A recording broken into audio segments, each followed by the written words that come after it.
My name is Wesley Wick Thornwood, firefighter at Station 7 in Millfield, Pennsylvania. I've been trapped alone in this firehouse for 72 hours as the zombie apocalypse rages outside. My crew left to find their families and never returned. Now I'm running out of supplies. The infected are breaking through our defenses, and I need to make a decision: stay and starve or risk everything to reach the safe zone. Before we start the video, let us know what country you are tuning in from in the comment section below. Perhaps we will make a story there. Let's begin. If you're watching this, someone found my recording, which probably means I didn't make it. My name is Wesley Thornwood, but everyone at the station called me Wick. I'm a firefighter at Station 7 in Millfield, Pennsylvania. I'm recording this using our emergency backup generator. The power grid went down 2 days ago. I'm alone here now. The rest of my crew is gone. And outside those doors are things that used to be people. They move wrong. They hunt. They bite. And if they bite you, you become one of them. I've been trapped in this station for 3 days now. 72 hours since everything fell apart. I'm leaving tomorrow morning. I don't have a choice anymore. But I wanted to record what happened here. Someone should know. It started as a normal shift. Tuesday, October 12th. I arrived at 6 in the morning for a 24-hour rotation. Nothing unusual about the morning briefing. Chief Dawson went over the day's training schedule, equipment checks, and community outreach events. Rodriguez brought in those apple fritters his wife makes that everyone fights over. Martinez was telling us about his kid's soccer game the night before. Typical morning at Station 7, we were a tight crew. 8 of us total at the station that day. We'd been through a lot together over the years. Building fires, car wrecks, the flood last spring that nearly took out the east side of town. You get close when you depend on each other like that. Like family. First sign something was off came around 9 in the morning. We started getting strange calls over the emergency channels. Multiple medical emergencies across town. People acting erratically. Suspected drug overdoses, that's what dispatch was calling them. But the volume was unusual for a Tuesday morning in a town like Millfield. We're not that big, about 20,000 people. We know our trouble spots, and this didn't fit the pattern. Rodriguez made some joke about it being like one of those pandemic movies where the government denies everything until zombies are breaking down the White House doors. We all laughed. I wish we'd taken it more seriously. Morning turned to afternoon. I was checking the equipment on Engine 7, making sure everything was in place. Hoses properly stored, medical kits stocked, oxygen tanks filled. It's routine, but it matters. Lives depend on our readiness, and I'm thorough. That's why they call me Wick. The wick burns slow and steady, Chief used to say about me. We did training at 2. Standard rescue drills. Carrying weight up and down the stairs in full gear. Simulated extraction from a vehicle. Nothing we hadn't done hundreds of times before. Then we had a late lunch. I remember Thompson complaining about his sandwich being soggy. Such a small thing to be annoyed about, considering what was coming. The call that changed everything came in at 4:36. I remember looking at the clock when the alarm sounded. Multiple emergency calls from Westridge Mall. Initially classified as medical emergencies, possibly heart attacks. Nothing we haven't handled before. But then dispatch updated. 4 calls from the same location in less than 5 minutes. That got our attention. Chief divided us up. Engine 7 would respond to them all. Thompson, Rodriguez, Wilson, and me. Truck 7 was already out on another call across town with Martinez, Jenkins, and Patel. Chief decided to come with us. You could tell he was concerned by the way he kept asking dispatch for updates during the drive over. The mall is only about 5 minutes from our station. As we approached, we could see police cars with lights flashing in the parking lot. Multiple units. That's when I first felt that tightness in my chest. The sense that something was very wrong. Officer Reyes met us at the entrance. I've known Lisa Reyes for years. She's responded to dozens of calls with us. Steady professional, not easily rattled. But when I saw her that day, I barely recognized her. Her uniform was covered in blood. Her hands were shaking. Her eyes had this 1,000-yard stare. They're biting, she said. People are attacking each other, and they won't stop. Headshots seem to be the only thing that works. I thought she was in shock, talking nonsense. Chief tried to get more information from her, while we grabbed our medical bags. That's when the glass doors of the mall entrance shattered. What came out looked human, but moved all wrong. Woman in a torn business suit. Her skin was gray, eyes clouded over, jaw snapping like a wild animal. One of her arms was bent at an impossible angle. She had what looked like a bite mark on her neck, deep enough to expose tendons. But she was moving. Fast. Reyes didn't hesitate. She fired twice. Center mass. The woman staggered but kept coming. It wasn't until the third shot to the head that she went down. Told you, Ray said. Headshots. Before we could process what we just witnessed, more of them came through the broken doors. 3, then 5, then a dozen. Some in mall security uniforms, some in civilian clothes, all with the same gray skin, vacant eyes, aggressive movements. All with visible bite wounds. We weren't harmed. We're firefighters, not police. We treat victims. We don't create them. Chief ordered us back to the engine. Rodriguez hesitated, pointing at someone still alive inside, a mall security guard trying to crawl away from the advancing infected. Thompson and I moved to help him, but we were too late. 3 of the infected descended on him. The screams as they tore into him with their teeth will haunt me forever. We retreated to the engine. Chief was on the radio, trying to get a handle on what was happening citywide. Reports were coming in from all over. Similar attacks at the hospital, the high school, the supermarket on Elm. Terms like infected and biters were being used on official channels. Whatever was happening, it wasn't isolated. Chief made the call to return to the station. Follow emergency protocols for a major disaster. The station was built to be defensible, had its own generators, supplies, communications equipment. We could regroup there, get information, form a plan. As we drove back through town, we could already see the beginning of panic. People rushing to their cars. A fender bender at the intersection of Main and Park, the drivers screaming at each other. A woman running down the sidewalk carrying a child, looking over her shoulder in terror. The radio kept updating with new outbreak locations. Whatever this infection was, it was spreading fast. And the most disturbing part was the confirmation of what Officer Reyes had told us. The infected were only neutralized by head trauma. They seemed impervious to pain, continued attacking even with catastrophic injuries to their bodies. And the bitten became biters, usually within an hour of infection. When we pulled back into the station, Martinez and the others weren't back yet. Chief tried reaching them on the radio. Their last report had been from an apartment fire on the east side. They responded that they were seeing unusual civilian behavior, but were heading back to the station. That was the last clear transmission we got from them. We immediately began implementing emergency protocols. The bay doors were closed and secured, windows checked and reinforced. We moved the reserve engine to block the main entrance. Chief posted Rodriguez at the radio to monitor emergency channels while the rest of us continued securing the building. I remember thinking this was temporary. A few hours, maybe overnight, until the National Guard arrived or some official announcement explained what was happening and how to contain it. I was still thinking in terms of procedures and protocols, as if the world hadn't already changed irrevocably. By sunset, we could see multiple fires burning across town. The power was still on, but flickering. Cell networks were completely overloaded. Most of us couldn't reach our families. Rodriguez got through briefly to his wife. She said people on their street were acting strange, attacking others. She was barricading herself and their newborn inside the bathroom. Then the call dropped. The landlines worked longer than the cells. Thompson managed to reach his mother in the retirement community on the north side. She reported that the staff were locking down the building, but several residents had already been attacked. Thompson wanted to leave immediately to get her. Chief ordered him to stay put until we had more information, a better plan. The argument that followed was the first crack in our unity. Thompson accusing Chief of abandoning civilians, Chief reminding him of our duty to maintain emergency services for the entire community. In the end, Chief's authority held, but just barely. The tension in the station was palpable. As night fell, the situation outside deteriorated rapidly.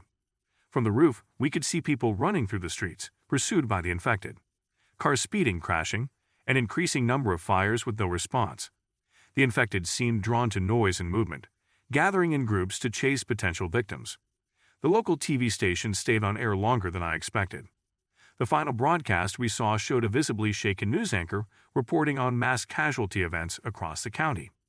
He advised people to stay in their homes, avoid contact with the infected, and wait for authorities to restore order. He was mid-sentence when the broadcast cut to static. That was the last official information we received. With nightfall came new sounds. The screams continued for hours, gradually becoming fewer and more distant. But then came the moaning. A constant, low sound from dozens, maybe hundreds of throats. The infected wandering the streets hunting. From our vantage point on the roof, I watched the hospital parking lot descend into complete chaos. Ambulances couldn't even reach the emergency entrance because of abandoned vehicles and crowds of people fighting to get in. At one point, I saw medical staff in scrubs fleeing the building, pursued by figures I assumed were infected. I wondered if anyone inside was still providing care, or if everyone was just fighting to survive. Chief established watch rotations for the night. 4 hours on, 4 off. We took posts at different points in the station: the roof, the main entrance, the back exit, the radio. With each rotation, we'd report what we'd observed. The pattern was always the same: more infected, fewer normal humans, increasing fires, decreasing signs of organized response. It was during my midnight to 4 watch on the roof that I heard the first attempts to breach the station. Scratching at the doors, banging on the metal shutters or the windows. I alerted the others and we converged on the main entrance. Through the reinforced windows, we could see about 15 infected gathered outside, clawing at the doors. They must have followed someone to the station, or perhaps were drawn by our lights. We killed the exterior lights immediately. Lowered our voices. The infected seemed less focused without stimulation, but they didn't leave. They continued to mill around outside, occasionally bumping against the doors or walls. Around 2 in the morning, one of them found a weakness: a side window with a damaged frame that we'd reinforced with plywood. The infected began to concentrate there, their collective pushing and clawing starting to dislodge our barricade. Rodriguez suggested using the fire hose. Not to try to kill them, we had no illusions about that, but to push them back, give us time to better secure the window. Chief agreed. We connected the hose to the internal system and positioned ourselves at the window. When Rodriguez gave the signal, Wilson removed the plywood, and I blasted the group of infected with a high-pressure stream of water. The force knocked them back across the parking lot. While they were disoriented, Chief and Thompson quickly replaced the plywood with a more substantial barrier: a metal equipment locker bolted to the frame. It wasn't pretty, but it was stronger than what we had before. That first night, none of us really slept, even during our off-watch periods. We'd gather in the break room, speaking in low voices about what we'd seen, what it might mean. Thompson was still desperate to reach his mother. Rodriguez kept trying his wife's number even though the cell networks were completely down by then. Wilson was silent, methodical, checking and rechecking our defenses as if by sheer repetition he could make them impenetrable. Chief tried to maintain some sense of normalcy, some chain of command. But I could see the strain on his face. His family lived on the western edge of town. 3 children, including a daughter with special needs. His wife had texted earlier that they were secure in the basement, but that was the last he'd heard. By dawn, we'd stopped talking about when things would go back to normal. The question had become if they ever would. And as the first light revealed the changed world outside our doors, even that question seemed to have been answered. The streets were littered with abandoned cars, some still idling with doors open. Bodies lay where they had fallen, some partially eaten. And wandering among it all were the infected, dozens of them just in our immediate vicinity. Some fresh, still looking almost human except for their behavior. Others more decayed, with significant injuries that would have killed any living person. All dangerous, all hungry. I told the others what I'd been thinking overnight: that the hospital should be our priority. If anyone was organizing a response, centralizing survivors, it would be there. We had a responsibility to check, to offer our assistance if they needed firefighters or paramedics. Chief wasn't convinced about the hospital idea. He'd been monitoring the emergency channels all night, and the last transmissions from paramedics on scene were dire. Multiple breaches of the emergency room. Medical staff being overwhelmed. The final report mentioned infected patients attacking from inside, while more tried to get in from outside. Instead, he focused on establishing our station as a communication hub. We still had power from the generator, and our radio equipment was designed to function during disasters. We started broadcasting on emergency frequencies, identifying ourselves, offering our location as a safe point for survivors or other first responders. The responses were sporadic and grim. A police officer barricaded in a convenience store with 3 civilians. A school bus driver who'd managed to get her students to the community center before it was overrun. A nurse who'd escaped the hospital and was hiding in an apartment building. All trapped, all surrounded, all with dwindling resources. We logged their locations on a map of the town, creating a real-time picture of where survivors might still be found. Each hour, fewer voices responded to our broadcasts. By mid-morning of that second day, the radio had fallen almost completely silent. Rodriguez was the first to break. We found him in the locker room, frantically putting on his turnout gear. He was going to find his wife and baby, with or without permission. Thompson immediately said he was going to check on his mother. Wilson, always the quiet one, simply nodded and started gearing up as well. Chief tried to maintain order. He reminded them of protocol, of their duty, of the oath we'd all taken to protect the community. But his heart wasn't in it. I could see in his eyes that he was thinking of his own family, wondering if they were still safe in that basement. "The community is gone," Chief Rodriguez said, his voice breaking. "There's no protocols for this, no playbook. My family needs me now." Chief stood there for a long moment, his face a mask of conflicting emotions. Then he nodded slowly. "We do this smart," he said finally. "We go together. Teams of 2. We check on our families, gather any survivors we can, collect supplies, and return here within 24 hours. This station remains our rally point." The relief in the room was palpable. Even though we all knew the dangers outside, the uncertainty of not knowing was worse. At least now we would act, for better or worse. Chief outlined the plan.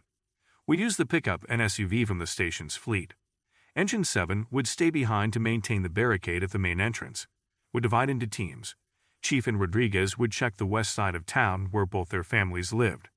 Thompson and Wilson would take the north, including the retirement community. That left Petal, Jenkins, and Martinez still unaccounted for with Truck 7.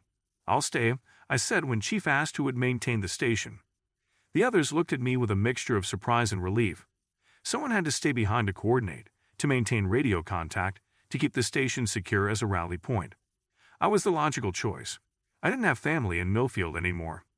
Not since Sarah and Emma moved to her parents' place in Ohio after the divorce 3 years ago. I hadn't spoken to them in months. I had no idea if Ohio was any better off than Pennsylvania right now, but I couldn't do anything about it from here. We spent the next hour preparing for the mission. Checking weapons, we had a few. The station kept a shotgun and 2 handguns in the secure locker, mainly for wildlife encounters during rural calls. Not much against the number of infected out there, but better than nothing. We also gathered improvised weapons, fire axes, Halligan bars, pike poles. Tools designed to break through doors and walls that worked just as well on skulls, as it turned out. Chief created a map for each team, marking known concentrations of infected to avoid. We established radio protocols and a special knock pattern to identify ourselves upon return. 5 quick taps, pause, 3 slow taps. We divided up the remaining energy bars and water bottles from the station's supplies. I gave each team a walkie-talkie from our emergency kit. Range wasn't great, but might work within parts of town. They promised to check in hourly if possible. We all knew it probably wouldn't be possible. The plan was to use the vehicles to get as close as safely possible to their destinations, then proceed on foot if necessary. Both teams would prioritize speed and stealth over confrontation. The goal was to find their families, not clear the town of infected. I remember the moment they were ready to leave. Standing in the garage bay, suited up in turnout gear minus the heavy coats, too restrictive for what they needed to do. Each carrying weapons, supplies, hope. Chief gave me a firm handshake. 24 hours, he said. "Keep the lights on for us, Wick." I nodded, not trusting myself to speak. Then raised the garage door just enough for the vehicles to slip under. They drove off in opposite directions, the pickup heading west, the SUV north. I closed the door immediately, locked it down, and was alone in the sudden silence of the station. I watched them from the roof as long as I could. The pickup made it to the end of our street before having to swerve around a group of infected. The SUV took a different route, using alleys behind the commercial district. Soon both were out of sight, and I was truly alone with my thoughts and the distant moans of the infected. I did a complete circuit of the station, checking every entry point, every window, every potential vulnerability. With just one person defending, I needed to know exactly what I was working with. I moved some equipment to block the side entrance completely. We wouldn't be using that door anyway. I positioned emergency lights at key points so I could find my way in the dark if necessary. Back at the radio, I continued our scheduled broadcasts, identifying Station 7 as a safe point, offering assistance to any survivors who could reach us. I kept a log of any responses, though they were becoming fewer by the hour. Around noon, I got a broken transmission from Martinez. He was alive, at least. Something about Oak Ridge Apartments, too many infected, moving to an alternate route. The signal cut out before I could get more details or respond. I tried repeatedly to reestablish contact, but there was nothing. Just static. I marked Oak Ridge Apartments on my map as a danger zone. It was a massive complex on the east side of town, hundreds of units. If it was overrun, that meant a significant portion of Millfield's population had been infected. Not surprising, but still disturbing to think about. The last official broadcast I received came through around 1 in the afternoon. A National Guard lieutenant on an emergency channel, announcing the establishment of a safe zone at the State College campus in Harrisburg, 40 miles north of Millfield. They were setting up defensive perimeters, medical facilities, supply distribution. The message cut out mid-sentence, and despite repeated attempts, I couldn't get it back.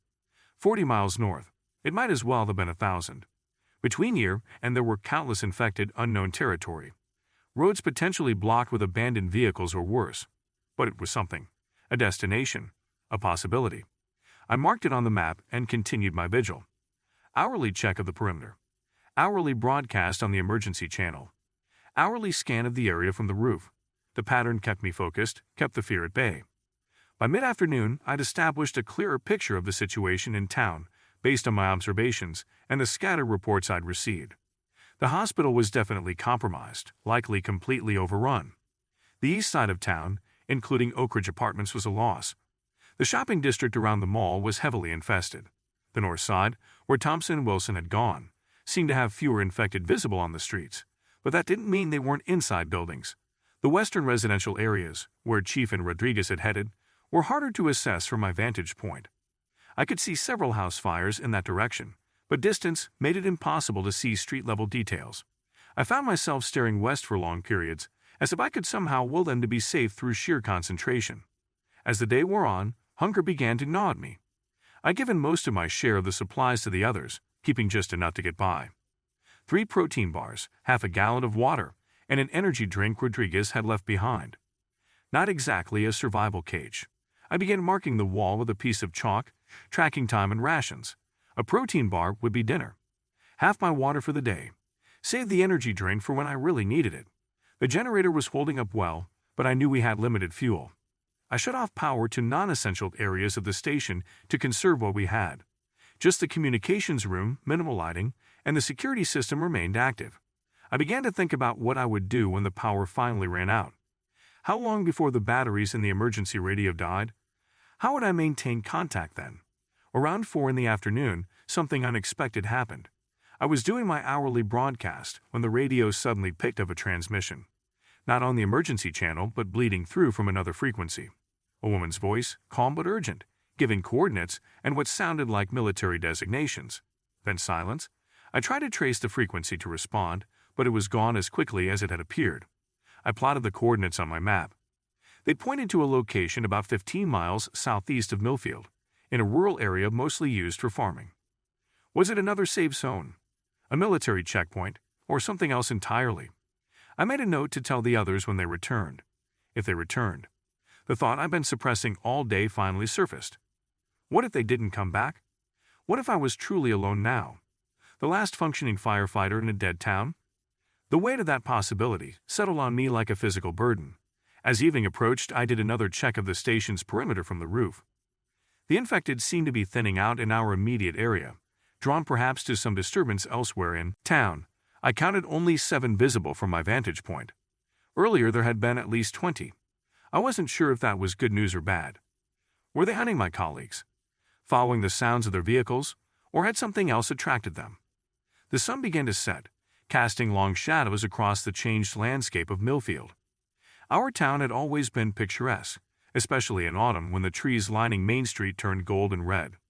Now it looked like a war zone. Crashed cars, broken windows, bodies, and the moving shapes of the infected more visible now as they crossed through the slanting sunlight. I went back inside before full dark set in. The station felt cavernous, oppressively quiet, without the usual sounds of my colleagues.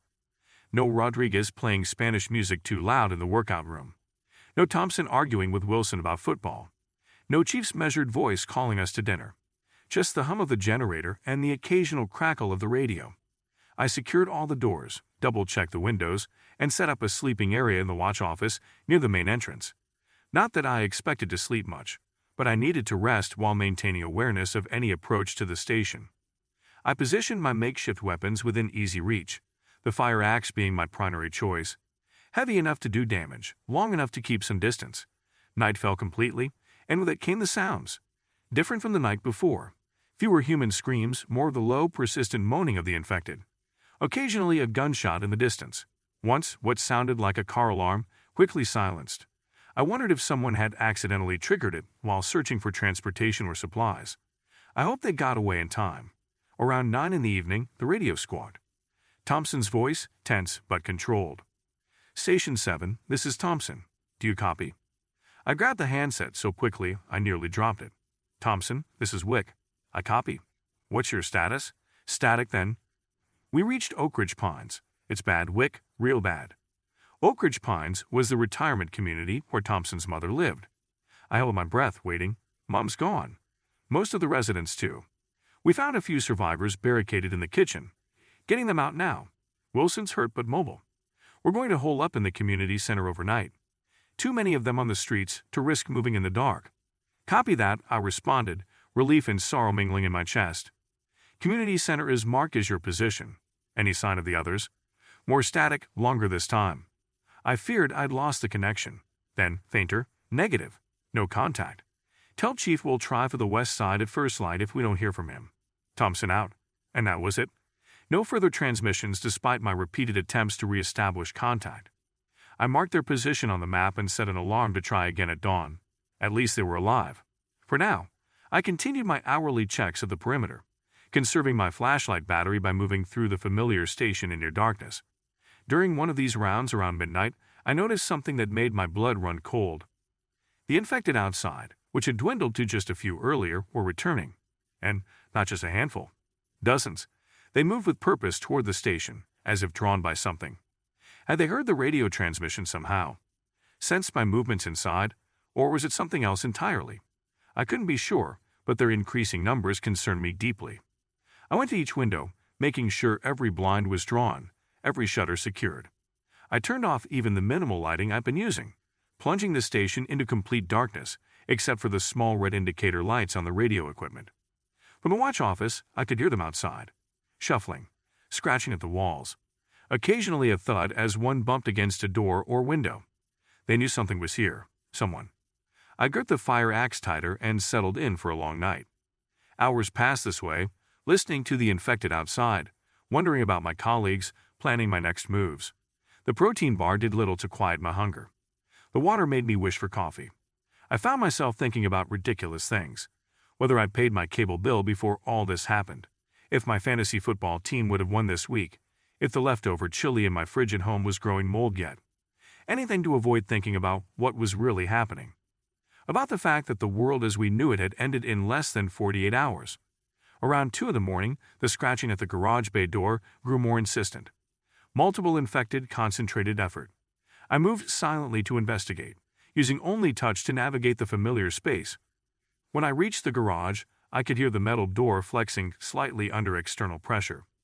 The mechanism holding it closed was sturdy, but it wasn't designed to withstand a concerted attack. I needed to reinforce it somehow. In the darkness, I felt my way to the equipment locker, found a steel pike pole and a halogen bar. Using these, I wedged the door mechanism in place, creating additional resistance against the pressure from outside. It was a temporary solution at best, but it might buy me some time. As I worked, my hand brushed against something unexpected. Fabric, a uniform. Jenkins's spare turnout coat hanging on a hook. Jenkins, who'd been on Truck 7 with Martinez and Patel. Jenkins, who'd been with the department for nearly 30 years.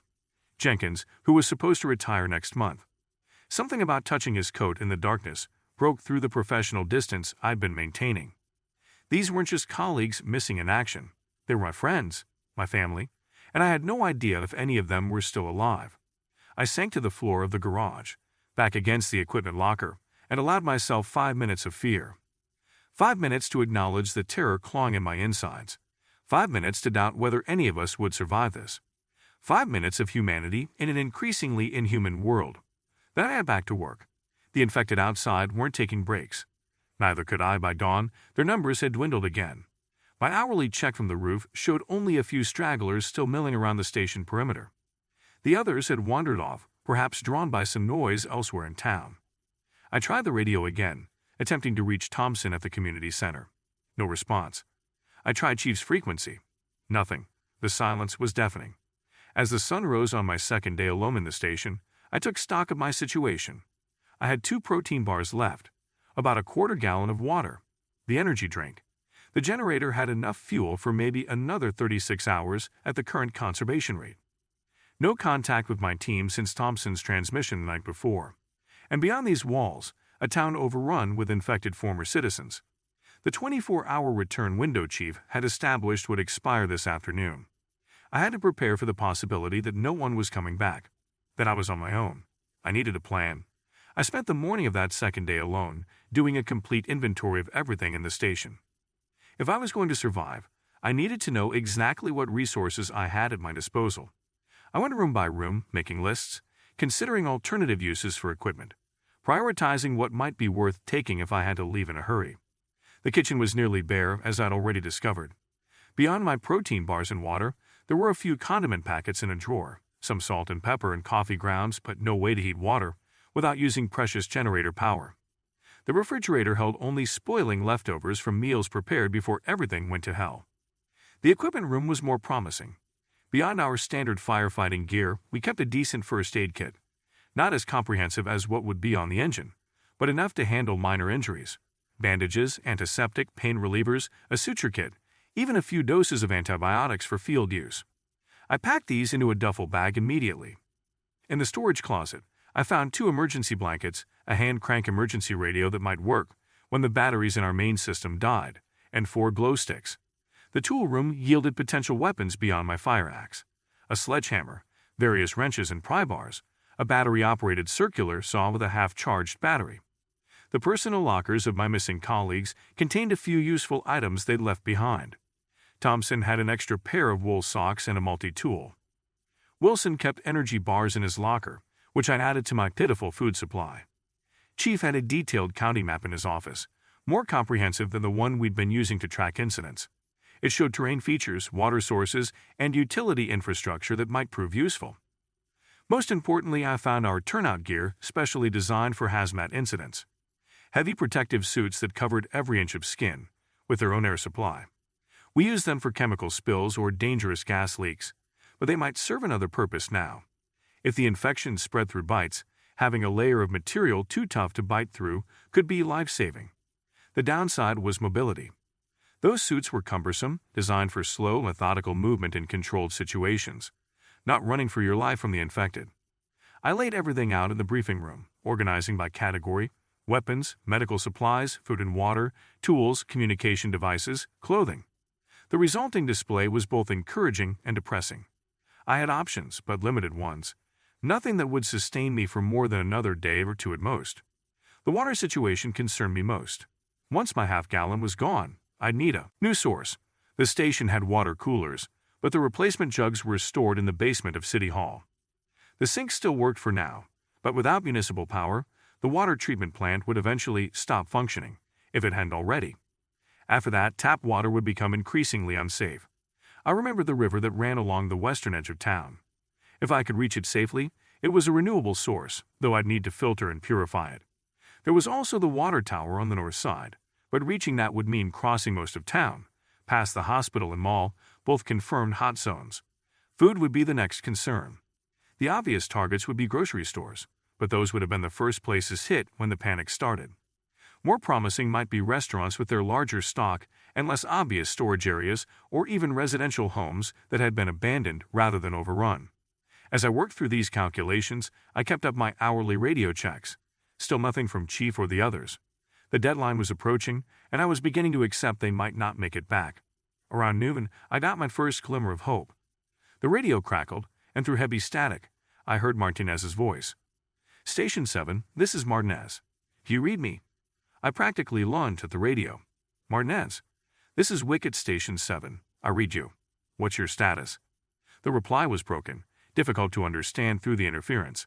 "Lost Patel at the hospital. Jenkins and I separated. I'm at Westfield Elementary. Got a group of survivors, children and 2 teachers. Low on water. Building secure for now. Copy that, Martinez. What's your plan?"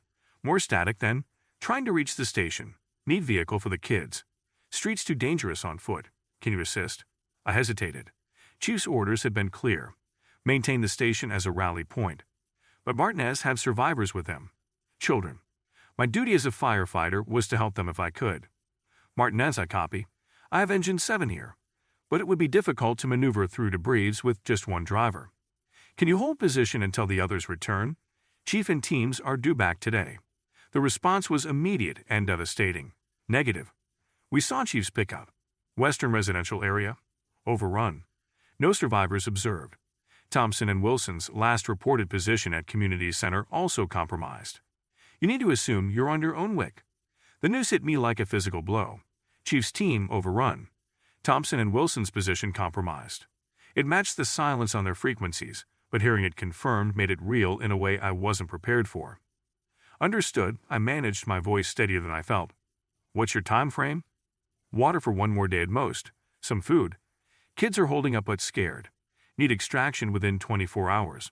I look at the map, measuring the distance between the station and Westfield Elementary. About 10 blocks through areas I'd observed had varying concentrations of infected. Doable, maybe in the engine, but if I left the station to get them, and the others returned while I was gone, they'd find an empty building with no explanation. Martinez, can you mark your route to the elementary school on your map? Any hazards or high concentrations of infected I should know about? Affirmative. Oak Street is clear until the intersection with Maple. Heavy concentration there. Recommend approaching from the west side of the building. Service entrance is secured with chain but can be cut. We're in the gymnasium. I'll watch for you. Copy that. I'll attempt extraction tomorrow at first light. Conserve your supplies. Station 7 out. I set the radio down, my mind racing with this new information. Chief's team gone. Thompson and Wilson likely gone as well. Martinez alive but stranded with vulnerable survivors. The weight of these facts threatened to crush me. I gave myself exactly 1 minute to process the grief, the fear. Then I started planning. The engine would be my best option. It was designed to push through obstacles if necessary. The cab was elevated and reinforced, less vulnerable to attack from the infected. And it carried its own water supply that could be critical for the survivors. But maneuvering it alone would be challenging, especially if I encountered barricades or concentrated groups of infected. I spent the next hour preparing the engine, checking fuel levels, ensuring the water tank was full, stowing essential supplies in the cab. I laid out my route on Chief's County map, identifying potential alternate routes if my primary path was blocked. I gathered what weapons I could secure inside the cab with me, positioning them for easy access. The most difficult part was accepting what this meant. Leaving the station abandoned the plan we'd all agreed upon. If by some miracle any of the others had survived and made it back here, they'd find an empty building. But Martinez's report was clear. The chances of anyone else returning were slim to none, and there were children counting on me now. As I was making these preparations, I heard a noise from the front of the station. Not the now familiar sounds of infected scratching at the walls, but a metallic rattling. Someone or something was at the main entrance. I grabbed the fire axe and moved silently to the front office, which had a view of the entrance through a reinforced window. What I saw froze me in place. A man in a tattered security uniform was trying to unlock the front door. His movements were precise, deliberate. Not the jerky motions of the infected, but something was wrong. Even from this distance, I could see blood covering the left side of his uniform, and when he turned slightly, I recognized him. Jenkins, our missing colleague who had been on Truck 7 with Martinez and Patel. Relief flooded through me, followed immediately by caution. Martinez had said they'd separated. That Jenkins had been at the hospital where they lost Patel. The same hospital it was confirmed overrun, and yet here he was, apparently uninfected, trying to enter the station using his keys. I watched him for another moment. His movements continued to appear normal, but something in his posture was off. He kept his left arm rigid against his side. Was he injured? Bitten? I couldn't tell from this angle. Protocol dictated caution. We'd established a knock pattern for returning team members. 5 quick taps, pause, 3 slow taps. Jenkins wasn't using it. Either he'd forgotten, or he wasn't Jenkins anymore, at least not entirely. I had seconds to decide. If he was still himself, still uninfected, he was a colleague I was oath-bound to help. If he'd been bitten and was turning, opening that door could be a death sentence for me and, by extension, for Martinez and those children. I made my decision. Moving to the intercom by the door, I pressed the button. Jenkins, I said, keeping my voice steady. It's Wick. Use the knock pattern, buddy. He stopped working at the lock and looked up at the intercom speaker. For a long moment, he didn't move at all. Then he raised his right hand to the door. Tap, tap, tap, tap, tap. Pause. Tap, tap, tap. The correct pattern. Relief washed over me. I moved to open the door, then hesitated. One more check. Jenkins, what happened at the hospital? Report. Through the intercom, his voice came back ragged but coherent. Overrun. Paddle, didn't make it. I got separated from Martinez. Been trying to make it back here since yesterday. I'm hurt, Wick. Let me in. It matched Martinez's account. I unlocked the door, keeping my axe ready just in case, and pulled it open just enough for him to slip inside. I locked it again immediately. Jenkins looked terrible. His uniform was torn and stained with substances I didn't want to identify. The left side, as I glimpsed through the window, was soaked with blood. His face was pale, eyes sunken with exhaustion, but they were clear, alert. Not the clouded emptiness of the infected. Let me see the injury, I said, leading him to the break room where I had better light. He sat heavily in a chair and carefully pulled back his uniform shirt. A deep gash ran along his ribs on the left side, crusted with dried blood but not actively bleeding. Not a bite. I felt another wave of relief. Got this climbing over a fence, he explained. Tore it open on a broken metal post. Hurts like hell, but I don't think it hit anything vital. I retrieved the first aid kit I'd packed earlier and set to work cleaning and dressing the wound. As I worked, Jenkins filled me in on what had happened since their team had left in Truck 7 the day before. They'd responded to a call at Oak Ridge Apartments, found the building already overrun. Made the decision to head to the hospital to assist with evacuations there. But by the time they arrived, it was chaos, infected both inside and outside the building. They lost Patel when a group of infected patients swarmed their position in the emergency room. Jenkins and Martinez barely escaped, fleeing in different directions when their path back to Truck 7 was cut off. Jenkins had been trying to make it back to the station ever since, hiding when necessary, moving when possible. He'd seen horrible things. Families torn apart by the infected. People turning on their loved ones. Police officers shooting civilians who showed symptoms. The complete breakdown of society in less than 48 hours. What about the others? He'd asked as I finished bandaging his side. Chief, Thompson? Wilson? I told him what Martinez had reported. The grim news about Chief's team in the western residential area. The community center being compromised. His face fell with each detail. So it's just us? He said quietly. You, me, and Martinez. And the survivors he's protecting, I added, including children. I'm heading out at first light tomorrow to extract them from the elementary school.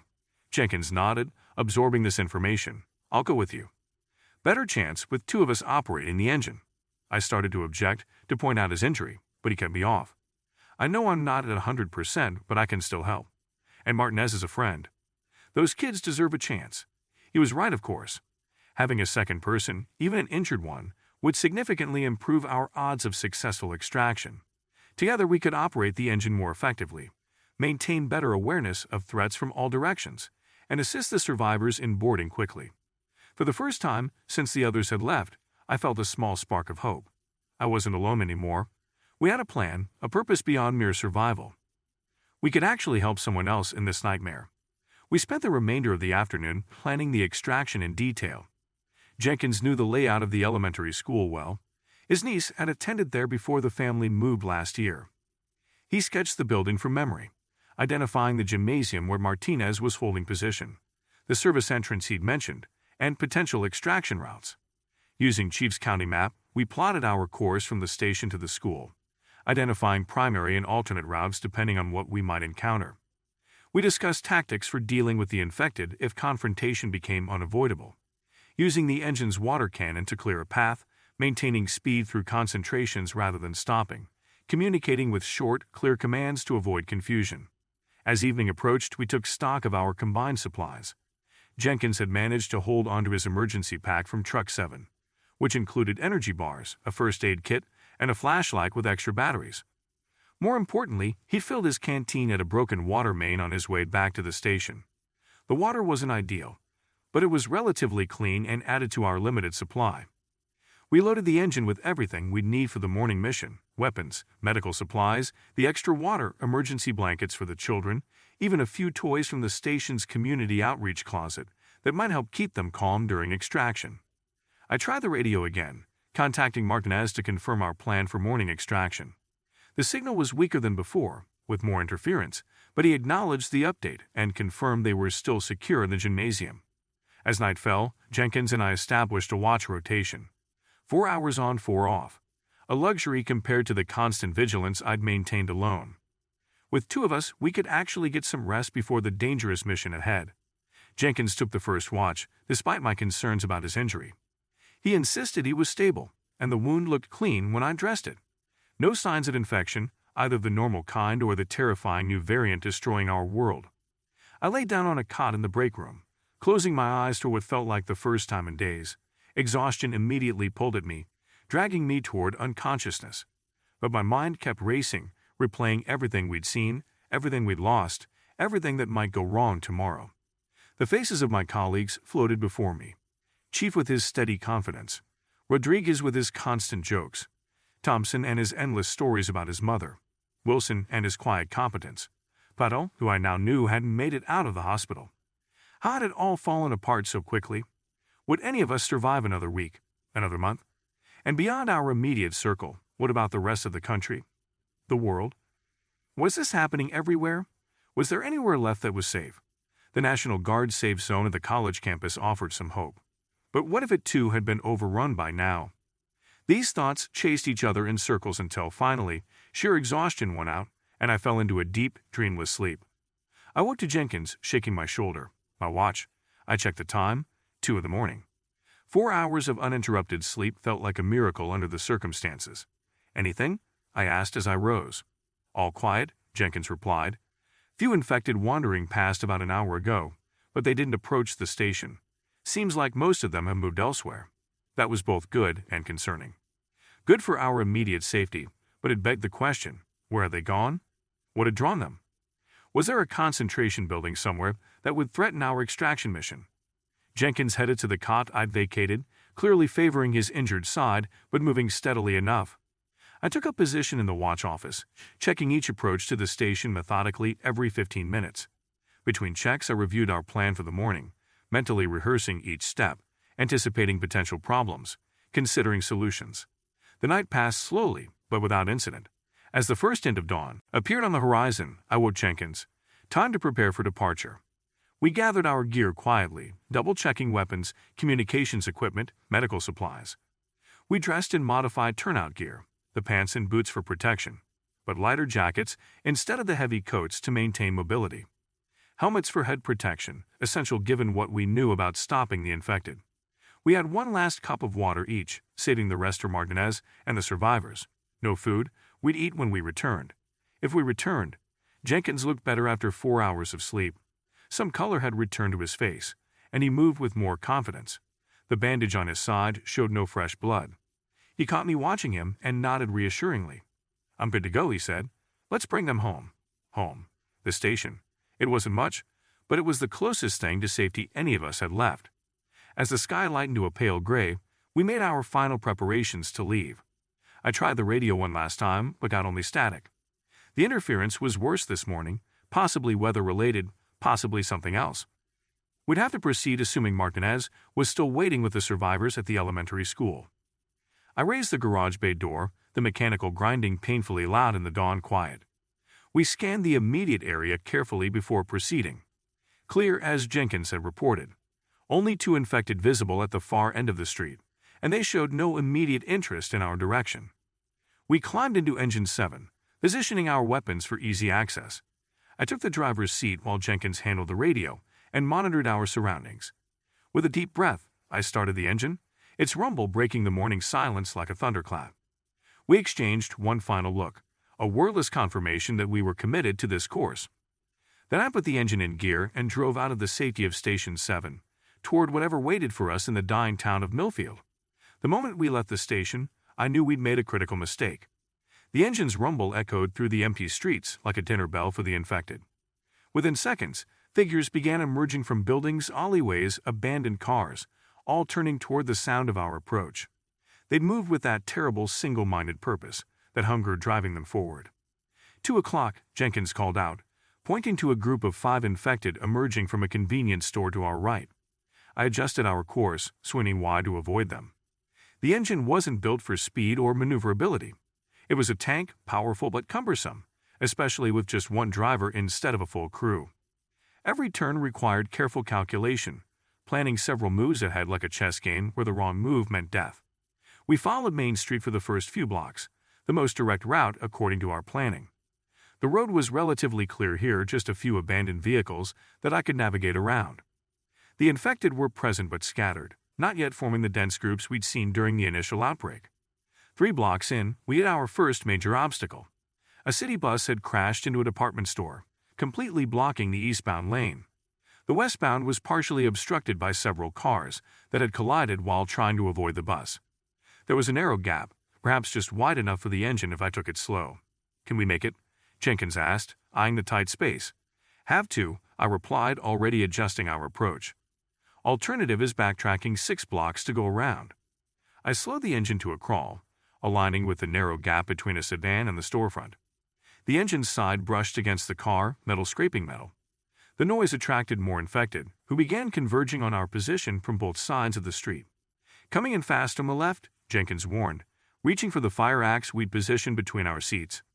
Through the driver's side window, I could see them approaching, at least a dozen, moving with that terrible jerky gait. The lead one reached the engine just as we were halfway through the gap, slamming into the door beside me. Its face pressed against the window, mouth opening and closing in mindless hunger. More hands began slapping against the side of the vehicle, grabbing at any protrusion they could find. "Keep going," Jenkins urged. "They can't get in." I focused on navigating the gap, trying to ignore the infected now swarming the left side of the engine. The tires crushed debris underneath, the engine rocking as we rolled over uneven surfaces. For a terrifying moment, I thought we might get stuck, wedged between the car and building with infected surrounding us on all sides. Then the front end broke free of the congestion and I accelerated, pulling the entire vehicle through the gap. The infected fell back, still following but unable to keep pace as we picked up speed. "Nice driving," Jenkins said, his voice tight with stress despite the compliment. We continued east on Main, approaching the intersection with Maple Street. According to Martinez, this was where we needed to turn north for the most direct route to the elementary school. But as the intersection came into view, my heart sank. It was completely blocked, not by vehicles but by infected. At least 30 of them clustered densely in the center of the intersection. Too many to drive through safely, too many to fight. "We need another route," I said, already slowing the engine. Jenkins consulted our map. 2 options, south on Cedar, then east on Park, or continue on Main for 3 more blocks, then north on Elm. I considered our options quickly. Cedar would take us closer to the mall, which we knew was a hot zone. Main continued through the business district, which had been relatively clear during our observations from the station roof. "We'll stay on Main," I decided, less likely to encounter large groups. Jenkins nodded agreement, and I maintained our course, bypassing the turn onto Maple. As we passed the infection-filled intersection, many of them began pursuing us, drawn by the engine's noise. "They're following," Jenkins observed, watching through the rear window. "Let them," I replied, "as long as they're behind us and not in front of us." For the next few blocks, Main Street remained navigable. We passed the abandoned shops and restaurants of downtown Millfield, places we'd frequented in them before times. The coffee shop where Rodriguez would pick up breakfast for the crew. The hardware store where Chief purchased supplies for station maintenance. The diner where we'd gather after difficult calls, finding comfort in greasy food and camaraderie. All empty now, some looted, windows broken. Others strangely intact, as if waiting for customers who would never return. Occasionally we'd see movement inside, the shuffling shapes of the infected who'd become trapped in these familiar spaces. At the intersection with Elm Street, we turned north as planned. Elm was residential, lined with small single-family homes and duplexes. More cars were parked along this street, making navigation trickier. I slowed our pace, weaving between vehicles where possible, pushing others aside with the engine's bumper when necessary. The infected were less concentrated here, but more unpredictable.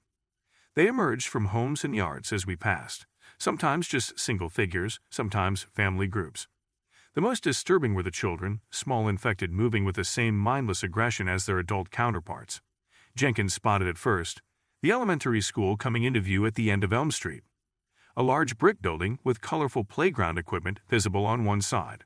The American flag still flew from the pole out front, a surreal reminder of normality in a world gone mad. "No movement outside," Jenkins reported, scanning the school grounds. "Parking lots full though. Looks like it was evacuation in progress when things went bad." I nodded, already planning our approach. Martinez had said to use the west service entrance, which would be on the far side of the building from our current position. We need to circle around, preferably keeping some distance from the main structure in case infected were inside areas other than the gymnasium. As we neared the school, I cut the engine's speed even further, reducing noise to minimize attracting more infected. We turned onto the access road that circled the building, heading toward the western side. The service entrance came into view, a loading dock area with metal doors, one of which was secured with a chain as Martinez had described. I positioned the engine with its rear toward the entrance, close enough that we could quickly load survivors, but with enough space to maneuver if we needed to leave in a hurry. Jenkins and I exchanged a glance, both understanding what came next. One of us would need to exit the vehicle, cut the chain, and make contact with Martinez. "I'll go," I said before he could volunteer. "Your side's injured. You keep the engine ready." Jenkins didn't argue, which told me his wound was bothering him more than he'd admitted.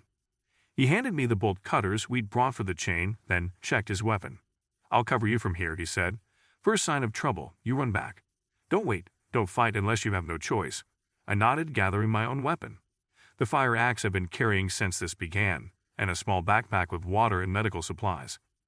Then I opened the door and stepped out into the open air for the first time in 3 days. The world felt different outside the station's walls. More exposed. More dangerous. Every sound. Birds in the distance, wind rustling through overgrown grass, the crunch of debris under my boots, seemed magnified. I moved quickly to the service entrance, checking in all directions for infected. None visible, but that could change in an instant. The chain was heavy gauge, industrial strength. I positioned the bolt cutters and applied pressure, feeling the metal resist, then give way with a snap that seemed too loud in the quiet morning. I pulled the broken chain through the door handles and eased one door open, just enough to slip inside. The interior was dark, emergency lighting providing minimal illumination in the service corridor. I stood still for a moment, letting my eyes adjust, listening for any movement. Nothing. I moved forward cautiously, following the corridor that should lead to the gymnasium according to Jenkins's knowledge of the building. I passed the cafeteria, empty food trays still laid out on tables. Meals abandoned mid-bite when the evacuation began. The kitchen beyond had been ransacked, cabinets hanging open, larger food containers emptied. Martinez and his survivors had been thorough in gathering supplies. A crash somewhere deeper in the building froze me in place. Not close, but not distant enough for comfort. Something where someone was moving in another wing of the school. I picked up my pace, still moving as quietly as possible. The corridor opened into a larger hallway lined with classrooms. Some doors stood open, revealing upturned desks and scattered belongings. Children's backpacks, lunchboxes, jackets, the everyday items abandoned in panic. A bulletin board displayed artwork with the theme Our Future Dreams. The innocence of it, the normalcy, felt like a physical pain in my chest. At the end of the hallway, double doors marked the entrance to the gymnasium. They were closed, a makeshift barricade of chairs and a teacher's desk positioned against them from my side. Martinez had clearly secured these doors, then added additional protection. Smart. I approached carefully, not wanting to startle those inside. Using the handle of my axe, I knocked gently on the door in a pattern. 3 taps, pause, 3 taps, different from our station pattern but recognizable as deliberate human communication. Silence from within. Then a voice, low and cautious. "Who is there?" "Martinez, it's Wick from Station 7. Jenkins and I came with the engine. We're here to extract you and the survivors." More silence. Then the sound of furniture being moved inside. A crack appeared between the doors, and I could see Martinez's face peering through, confirming my identity. "Thank God," he said, his voice heavy with relief. We were starting to think no one was coming. The barricade was removed from the inside, and the doors swung open. The gymnasium beyond had been transformed into an improvised shelter. Gym mats laid out as bedding. Sports equipment repurposed as weapons. A water station created from broken drinking fountains, collecting drips in cups and containers. And the survivors, 7 children ranging from perhaps 6 to 12 years old, and 2 adults in addition to Martinez. Martinez himself looked exhausted but alert. His turnout gear was filthy, torn in places, but he stood straight, weapon ready at his side. The 2 other adults, a man and woman in casual clothing that I guessed were teachers, appeared shell-shocked, moving mechanically as they gathered the children. "Jenkins is outside with the engine," I explained quickly. "We need to move fast. The noise of our arrival may have attracted infected." "How mobile are the children?" "They can move," Martinez assured me. We drilled this. They never stay quiet and follow instructions. I nodded, impressed with his foresight. We'll take them out through the service entrance, load them into the engine. It'll be tight, but we can make it work. Any injuries I should know about? Miss Patel twisted her ankle, he said, gesturing to the female teacher. Nothing serious. The kids are scared but physically fine. I handed Martinez the backpack with water and supplies. Distribute this while I check our exit route is still clear. He took the bag and immediately began organizing the water distribution, giving each child a small amount. I returned to the hallway, retracing my steps to the service entrance. Still clear. Through a window, I could see Jenkins in the engine, vigilantly scanning the surroundings. When I returned to the gymnasium, Martinez had the group ready. The children were lined up in pairs, each holding hands with a partner. The male teacher led the line, Miss Patel in the middle despite her injury, and Martinez bringing up the rear. Each adult carried improvised weapons, a baseball bat, a fire extinguisher, a sharp piece of broken equipment. Stay close, I instructed them. No matter what happens, keep moving toward the engine. If we had separated, continue to the service entrance and board the engine. Jenkins will be waiting. They nodded, faces set with determination, despite the fear evident in their eyes. The children were remarkably composed, though one small boy was silently crying, tears tracking down his dirty face. I led them into the hallway, setting a pace that Miss Patel could manage with her injury. We moved as quietly as possible, though the shuffling of so many feet inevitably created noise. At each intersection, I paused, checking for threats before proceeding. We were halfway to the service entrance when a crash echoed from somewhere ahead. I raised my hand, signaling the group to stop. Listening intently, I could hear movement drawing closer. Multiple sets of footsteps, uneven, dragging. Back up, I whispered urgently. Find another route. Martinez immediately began ushering the group backward, toward a side corridor we'd passed. But before we could reach it, the first infected appeared at the far end of our hallway. A man in a janitor's uniform, face bloody, movements jerky but purposeful. Behind him, more shapes emerged from the shadows. Run, I ordered, no longer concerned about noise. Go right at the next turn, circle back to the exit. The group moved with surprising coordination, the children maintaining their pairs, the adults keeping them together. I held my position, ready to buy them time if necessary. The infected broke into a shambling run at the side of us, the janitor in the lead. I hefted my axe, calculating distances timing. I didn't want to engage if I didn't have to, but if they got past me, they'd be on the children in seconds. Before I could decide, Martinez was beside me, fire extinguisher raised. Go with them, he said, voice tight with determination. I'll hold these off, meet you at the engine. I wanted to argue, but there was a time. The children needed guidance to find the alternative route. With a nod of acknowledgement, I turned and ran after the group, catching them as they hesitated at an intersection. This way, I directed, pointing right. Follow this hall to the end. Turn left, then immediate right. That will lead to the service area. We moved quickly, the sound of Martinez discharging the fire extinguisher echoing behind us. I glanced back once to see him backing away from the infected, who were temporarily disoriented by the chemical cloud, but still advancing. The alternative route took us past the school office, its glass walls offering clear views of the administrative area beyond. My heart sank at what I saw there. At least a dozen infected milled about the space, some in school staff uniforms, others in civilian clothes. Parents, perhaps, who had been picking up their children when the outbreak reached the school. I motioned the group to stay low and move quickly past the windows. We were almost clear when one of the children stumbled, falling hard on the linoleum floor.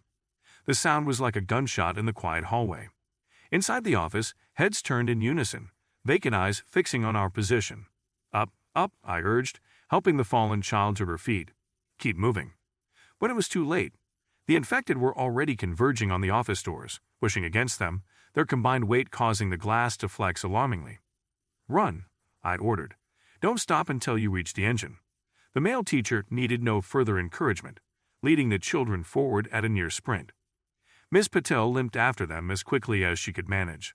I stayed between them and the office doors, weapon ready. The glass gave way with a crash, and the infected spilled into the hallway. The first reached me within seconds. I swung the axe in a controlled arc, connecting with its head with a sickening impact. No time to recover or react to what I'd done. The next was already upon me. I fought mechanically, each swing calculated for maximum effect with minimum effort. Conservation of energy was critical. There were too many to fight indefinitely. My goal was delay, not victory. Give the others time to reach safety. 5 infected down. 6, 7. My arms burned with exertion. Sweat stung my eyes. More kept coming. I began backing up, maintaining the fight while gradually moving toward the exit. Each step was a small victory. Each infected that fell bought precious seconds for the survivors. A shout from behind me caught my attention. Martinez had rejoined the fight, having dealt with the infected in the other hallway. Together we created a defensive line, backing steadily toward the service entrance where the engine waited. The others make it out, he asked between swings of his now empty fire extinguisher, using it as a bludgeon. Think so, I managed, ducking under grasping hands to deliver another blow. Sent them ahead. We continued our fighting retreat, drawing the infected after us, away from where the children would have exited. The service corridor was just ahead now, a straight shot to the loading dock and the engine beyond. On 3, we run for it, I said, dispatching another infected with a well-placed strike. 1, 2, 3. We turned and sprinted the final distance, the infected close behind. Through the service doors, across the loading dock, out into the morning light where Engine 7 waited, its engine running, Jenkins at the wheel. The rear compartment door was open. Inside, I could see the children and teachers, packed tightly together but safe. Martinez reached the engine first, hauling himself up and turning to help me aboard as I cleared the last few steps with the infected right at my heels. Go! I shouted to Jenkins as soon as I was inside. Go, go, go. The engine lurched forward as Jenkins hit the accelerator. Martinez slammed the compartment door shut just as infected hands reached for the opening. We were clear. All of us breathing hard, shaking with adrenaline but alive. The children huddled together in the cramped space, eyes wide with fear but no longer crying. One small girl looked up at me, her expression solemn beyond her years. Are we going somewhere safe now? She asked, voice barely audible over the engine's rumble. I hesitated, unwilling to lie but not wanting to destroy what hope she had left. We're going to the fire station, I told her. It's the safest place we know right now. She nodded, seemingly satisfied with this answer. Martinez caught my eye over the children's heads, his expression questioning. I knew what he was asking without words. Was the station still secure? Would it hold all of us? What was our long-term plan? Questions I didn't have good answers for. But first things first. Get back to the station, regroup. Then decide our next move. Jenkins navigated a different route back, avoiding the infected concentrations we'd encountered on the way in. The streets seemed even emptier now, as if the town itself was dying along with its inhabitants. From my position in the back of the engine, I could see slivers of millfield through gaps in the equipment. Buildings I'd known my entire life, now alien and threatening. The park where I'd played as a child, empty swings moving in the breeze. The library where I'd studied for my firefighter certification, windows broken, books scattered across the steps. Everything familiar made strange. Everything safe made dangerous. It was like a vivid nightmare, except I couldn't wake up. None of us could. After what seemed like hours but was probably less than 20 minutes, Jenkins turned onto the street leading to Station 7. My heart lifted at the sight of its brick facade, the American flag still flying from the pole out front. Home, or the closest thing to it in this new world.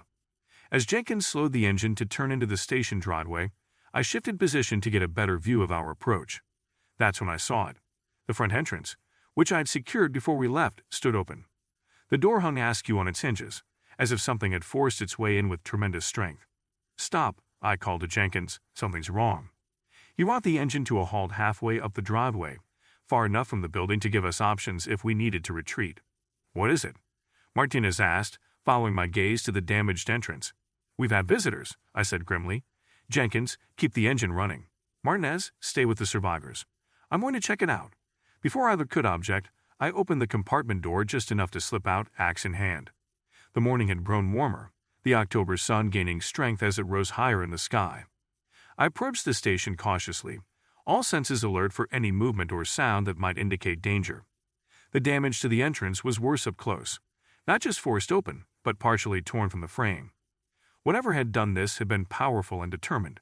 I peered inside, into the shadowed interior of what had been our safe haven. The reception area was destroyed. Furniture overturned, equipment scattered, papers everywhere. Blood smeared one wall in a wide arc, though I saw no bodies. Deeper inside, I could hear movement. Something was still in there. I backed away carefully, returning to the engine where the others waited anxiously. Station's compromised, I reported. Something broke in, tore the place up. and I think it's still inside. We need a new plan, Martinez said, glancing at the children puddled in the back of the engine. We can't take them in there. Jenkins nodded agreement, hands tight on the steering wheel. We could try the community center again. Thompson reported it was compromised, but that was yesterday. Maybe the infected have moved on. I shook my head. Too risky. We need someplace more secure, and we need to figure it out fast. The engine's making noise, and we're exposed out here. We were all thinking the same thing, though no one wanted to say it aloud in front of the children. Our carefully constructed safety net had collapsed. The station was gone. Our supplies were gone. Our communications equipment was gone. And we had 7 children and 2 civilian adults depending on us now. The college campus, I said finally. The National Guard safe zone. It's 40 miles north, but it's the only option I see. Martinez stared at me. 40 miles. Through how many infected? With minimal supplies and no recon? That's a suicide run, Wick. You got a better idea? I asked, not unkindly. We stay in Millfield, we die. Either from the infected or from starvation, once our supplies run out. At least the safe zone offers a chance. Jenkins, always the practical one, cut in. Before we debate this, let's get somewhere temporarily secure to regroup. I'm thinking the water treatment plant on the edge of town. Fenced perimeter, limited access points, likely abandoned early in the outbreak. It was a good suggestion. The water treatment facility was built like a fortress, with high security fencing topped with razor wire. It had its own generator, possibly still operational. And it was on the northern edge of town, already in the direction we'd need to go if we decided on the college campus. Let's do it, I agreed. Martinez, let the others know we're relocating. Keep expectations realistic. As Jenkins put the engine in gear and began navigating away from our compromised station, I took one last look at the place that had been home for so many years. The place where I'd built my career, formed my closest friendships, found purpose after losing my family. Now just another dangerous building in a dead town. The water treatment plant was about 2 miles from the station, on the outskirts of Millfield, where the town gave way to more rural areas. The drive there was tense but uneventful. The streets in this part of town were less congested with abandoned vehicles, and we encountered fewer infected. Those we did see pursued the engine briefly before falling behind, unable to match our speed. As we approached the facility, I felt a surge of hope. The perimeter fence appeared intact. The main gate was closed. No obvious signs of breach or occupation by the infected. Jenkins slowed the engine as we neared the entrance, allowing me to jump out and check the gate. It was locked with a heavy chain and padlock, standard security for the facility. I used the bolt cutters we'd brought for the school extraction to cut through the chain, then swung the gate open wide enough for the engine to pass through. Once Jenkins had driven inside, I closed the gate behind us and secured it with a length of cable from our equipment stores. Not as strong as the original chain, but enough to slow down any infected that might follow. The facility itself was a collection of utilitarian buildings surrounding large water treatment tanks and processing equipment. The main control building would be our best bet for shelter, offering both security and potential resources. Jenkins parked the engine close to the control building entrance. We all disembarked cautiously, the firefighters forming a protective perimeter around the civilians as we approached the door. It was locked, but not reinforced. A few solid strikes with the Halligan bar forced it open. "Wait here," I told the group. "Martinez, Jenkins, and I will clear the building first. If we get the all clear, bring the children inside quickly and quietly." The 2 teachers nodded, gathering the children close as we 3 firefighters entered the facility, weapons ready. The interior was dim, emergency lighting providing minimal illumination. We moved methodically through the space, room by room, using standard search patterns adapted for our current purpose. The control room was empty of threats but full of potential resources. Banks of computers now dark without power. Radio equipment that might still function if we could get electricity. Maps of the municipal water system covering one wall. And most promising, a small break room with vending machines that might contain food. Clear on the east side.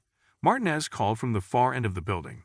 Clear on the west, Jenkins confirmed moments later. I returned to the entrance and waved the civilians inside. The children entered wide-eyed, clinging to each other and the teachers. Once everyone was in, we secured the door behind us, using a desk to barricade it from the inside. "Welcome to our temporary home," I said, trying to inject some optimism into my voice. "Let's see what we have to work with." The initial inventory was more promising than I dared hope. The vending machines yielded a reasonable supply of snacks and bottled water, enough to sustain our group for a day or two if rationed carefully. The facility's emergency equipment included flashlights, first aid supplies, and even some emergency blankets.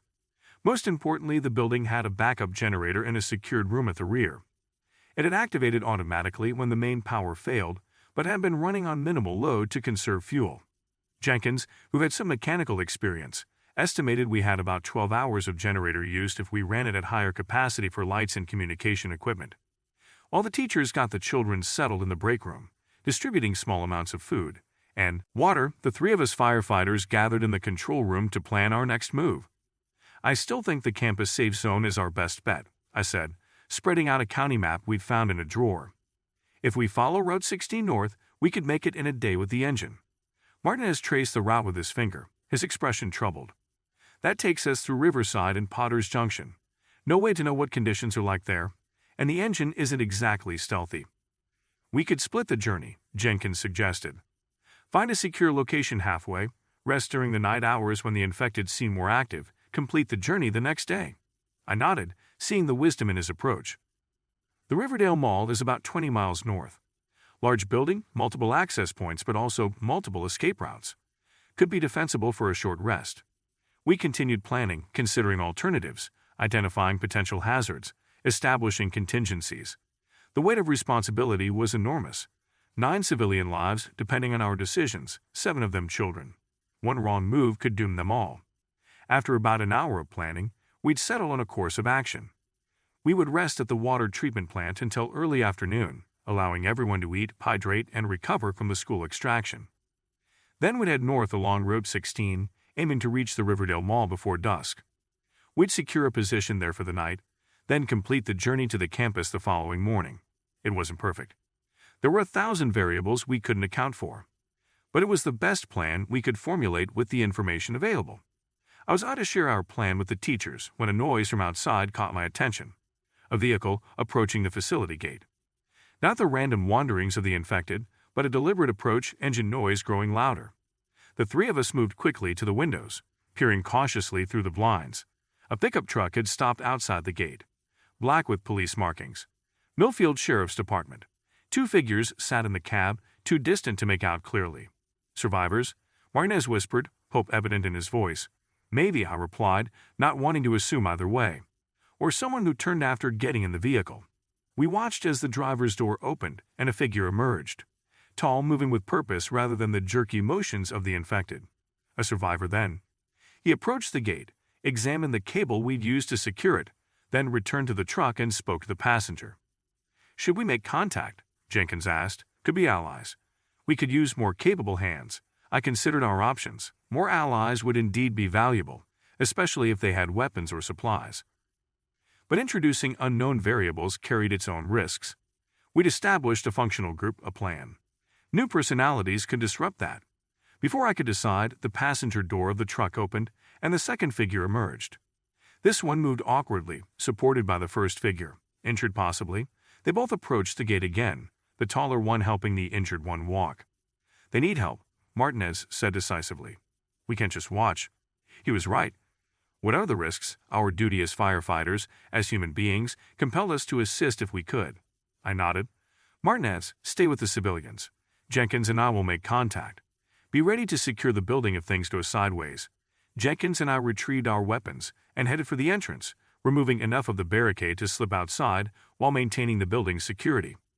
We approached the gate cautiously, weapons visible but not raised in immediate threat. As we drew closer, the figures at the gate came into clearer focus. The taller one was a sheriff's deputy, still in uniform though it was torn and bloodied. The other was a civilian, a woman in her 30s, with a makeshift bandage around her upper arm. Neither showed signs of infection, though both looked exhausted and desperate. "Hold it there," I called when we were about 20 yards away. "Identify yourselves." The deputy raised his hand slowly, showing he wasn't holding a weapon. "Deputy Chris Ramirez, Millfield Sheriff's Department. This is Dr. Sarah Chen from Millfield General. She's injured but not bitten. We've been moving north, heard your engine. Looking for other survivors." I lowered my weapon slightly but maintained my distance. "How long have you been out there? How did you get separated from the rest of the department?" "Since it all went to hell 3 days ago," Ramirez replied. "Sheriff's Department fell early. Hospital too." We've been scavenging, hiding, trying to reach the National Guard position at the college campus. The coincidence of their destination matching our own plan made me both hopeful and suspicious. But the woman's condition looked genuine, and the deputy's eyes had the same haunted clarity I recognized in my own colleagues, not the vacant stare of the infected. I made my decision. Jenkins, cover me. I approached the gate, bolt cutters in one hand, axe in the other. I cut the cables securing the gate and pulled it open, just enough for them to enter on foot. Leave the truck outside, I instructed. Engine makes too much noise. Bring any supplies you can carry. Ramirez nodded, returning to the truck to retrieve a duffel bag and a shotgun before helping Dr. Chen through the gate. Once they were inside, I secured it again with a cable, reconnecting the cut ends as best I could. We have civilians inside, I told them as we walked back toward the control building. 7 children, 2 teachers. We're planning to head for the campus ourselves, leaving in a few hours. You're welcome to join us if you follow our lead. Relief washed over both their faces. Thank you, Dr. Chen said, her voice strained with pain.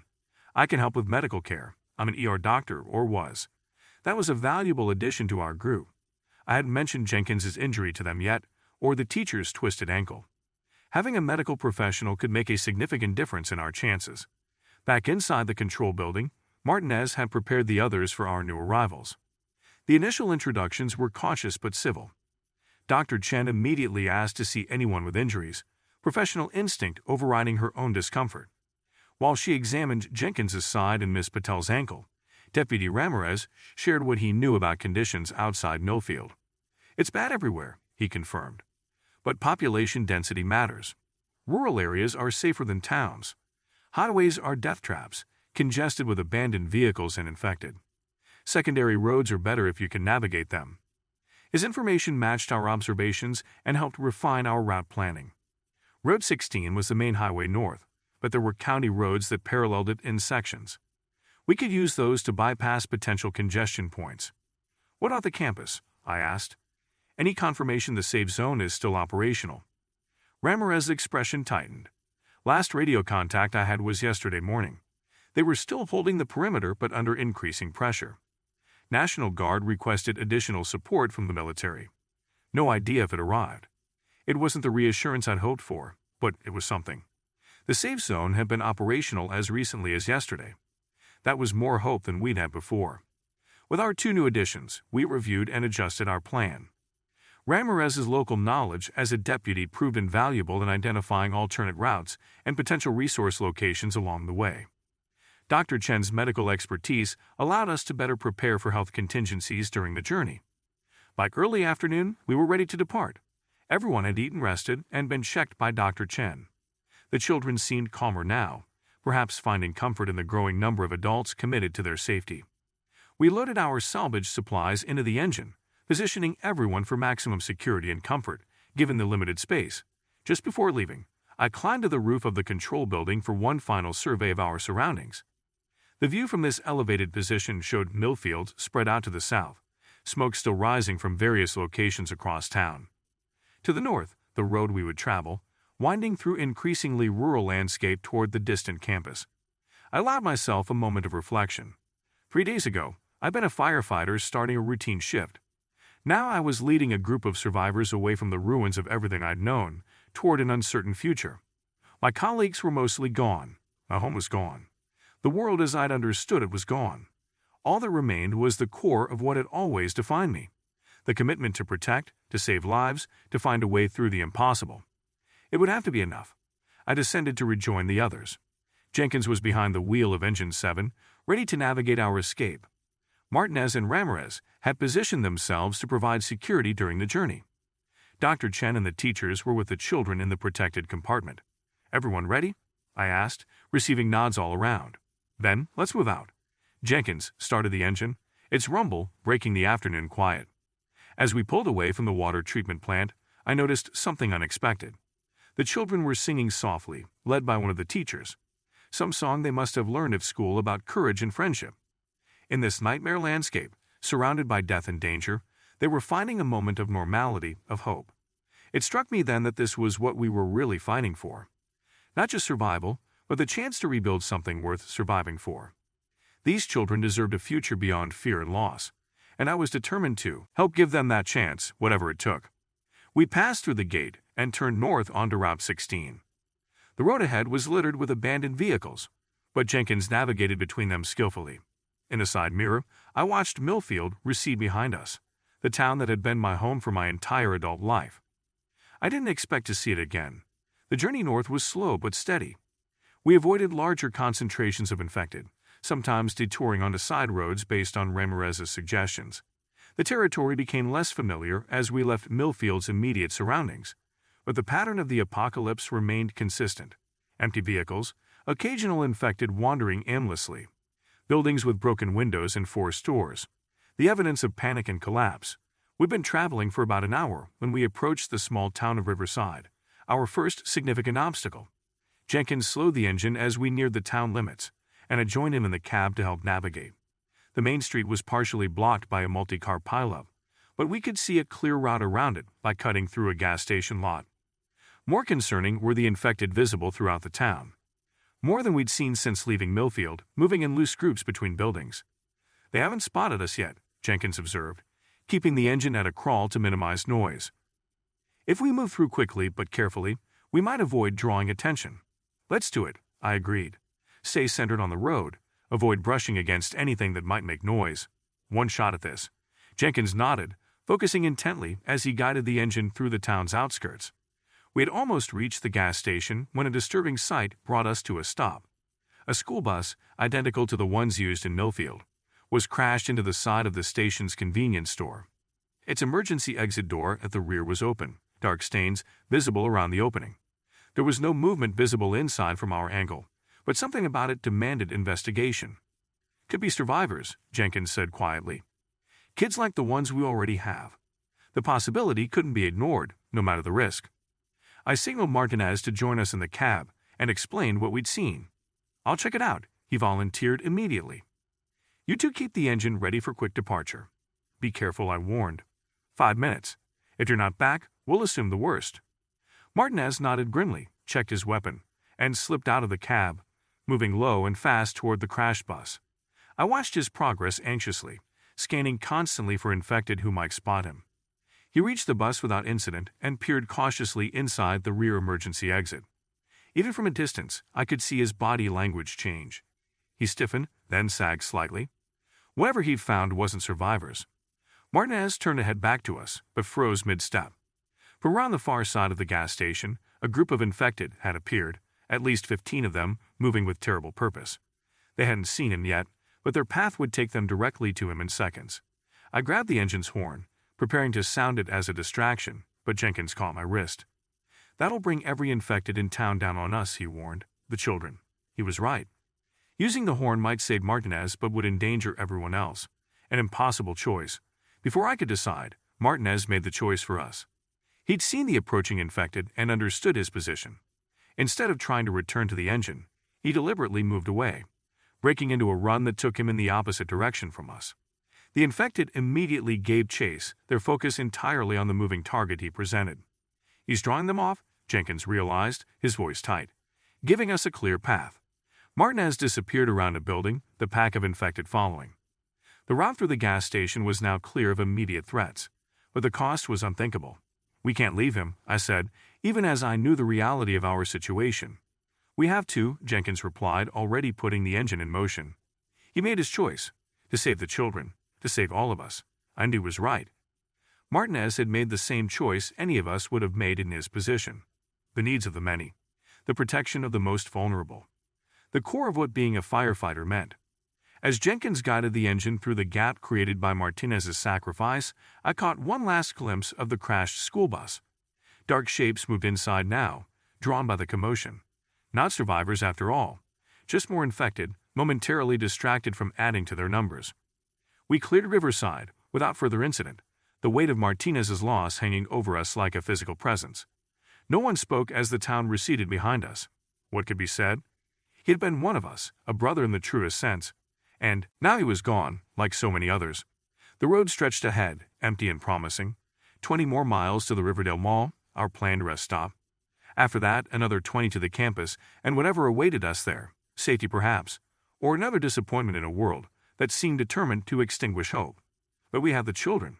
We had each other. We had purpose, even in this broken world. And for now, we had the knowledge that Martinez's sacrifice would not be wasted. We would reach the safe zone. We would protect these survivors. We would find a way to live in whatever world remained. As the afternoon sun began its descent toward the horizon, I looked back one last time at the town behind us, then resolutely faced forward. The past was gone. Only the future remained, uncertain but possible. "Keep driving," I told Jenkins. "We've got people counting on us." The engine rumbled steadily northward, carrying its precious cargo of survivors toward whatever awaited us. Step by step, mile by mile, we would find our way through this nightmare. Together. This is Wesley Thornwood, Station 7, Millfield Fire Department. If you find this recording and you're trying to survive, remember what we say in the department. Where there's still air to breathe, there's still hope. I'm heading north. Maybe I'll see you at the safe zone.